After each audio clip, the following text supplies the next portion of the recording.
Hello বন্ধুরা, welcome back to my YouTube channel. আজ বন্ধুরা আপনাদের বানিয়ে দেখাবো দই চিংড়ি। আর এই চিংড়ি মাছটা একদম পুকুরের টাটকা তাজা চিংড়ি মাছ। চারটে আছে গলদা, বাকিগুলো আছে থোড়া চিংড়ি।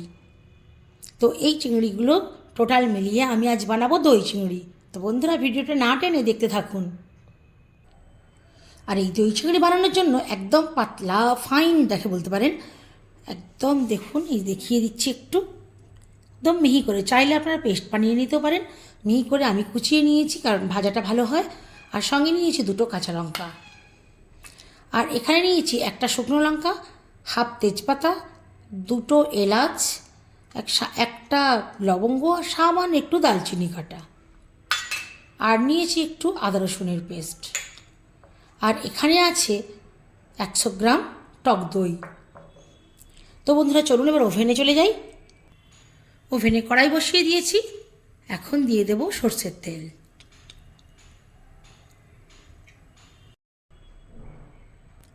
গরম তেলের মধ্যে প্রথমে দেবো একটু নুন, আর সামান্য একটু হলুদের গুঁড়ো। এখন ছেড়ে দেবো এক এক করে চিংড়ি মাছ।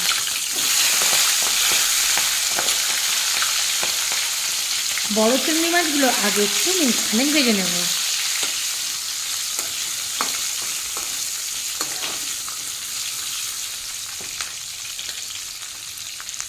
এখন দিয়ে দেবো ছোটো চিংড়ি মাছগুলো।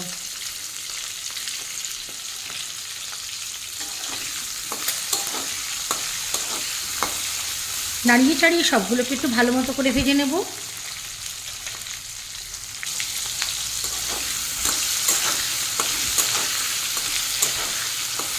মাঝে মধ্যেই নাড়িয়ে চাড়িয়ে দিতে হবে, তাহলে উভয় পিঠই খুব ভালো মতো ভাজা হয়ে যাবে।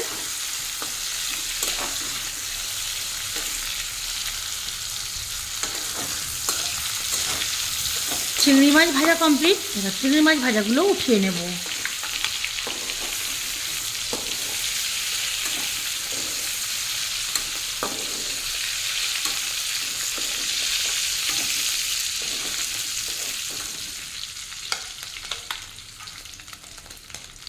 এখন তেলের মধ্যে দিয়ে দেব তেজপাতা, এলাচ, লবঙ্গ, আর শুকনো লঙ্কাটা একটু ফাটিয়ে হালকা 2-1 বার নাড়িয়ে চাড়িয়ে নেব।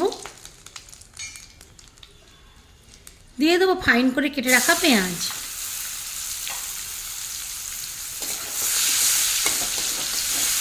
পেঁয়াজটা ভালোভাবে ভেজে নেব। ফ্লেমটা এখন হাইতে আছে, এখন ফ্লেমটাকে আমি একটু লোতে করে দেব।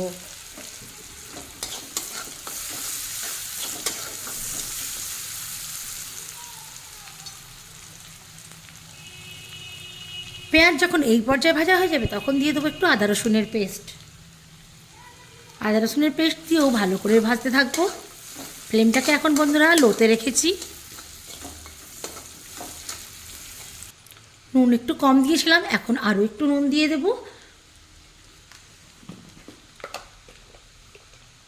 আর দেবো সামান্য একটু ধনে ও জিরের গুঁড়ো।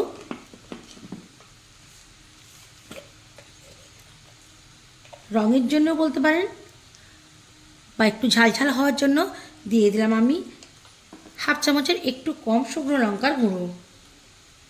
আর যাতে একটু কালার ভালো হয়, হলুদটা চাইলে আপনারা স্কিপ করতে পারেন, তবে আমি এখানে 1 চিমটিখানেক হলুদ গুঁড়ো দেব।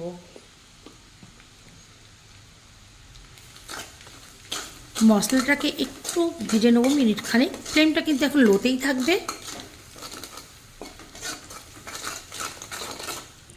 এই অবস্থায় এখন দিয়ে দেবো আমি ফেটানো টক দই।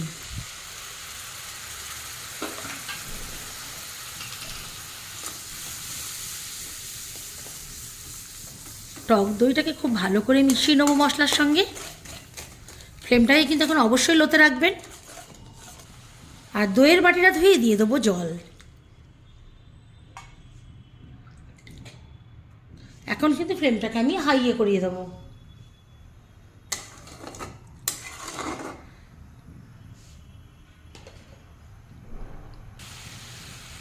এই যে ফুটতে শুরু করে দিয়েছে গ্রেভি, এখন দিয়ে দেবো চিংড়ি মাছ।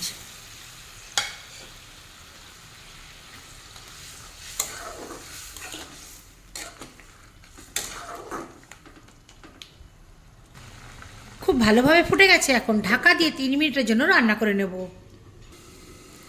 ফিরে আসলাম 3 মিনিট পর।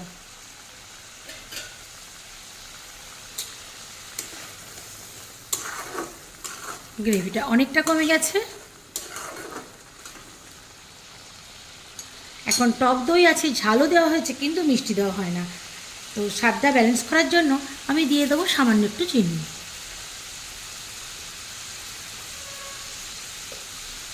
আর দেবো একটু ধনে ও জিরের গুঁড়ো। ফ্লেভার ভালো পেতে 2 কাঁচা লঙ্কা দিয়ে দেবো।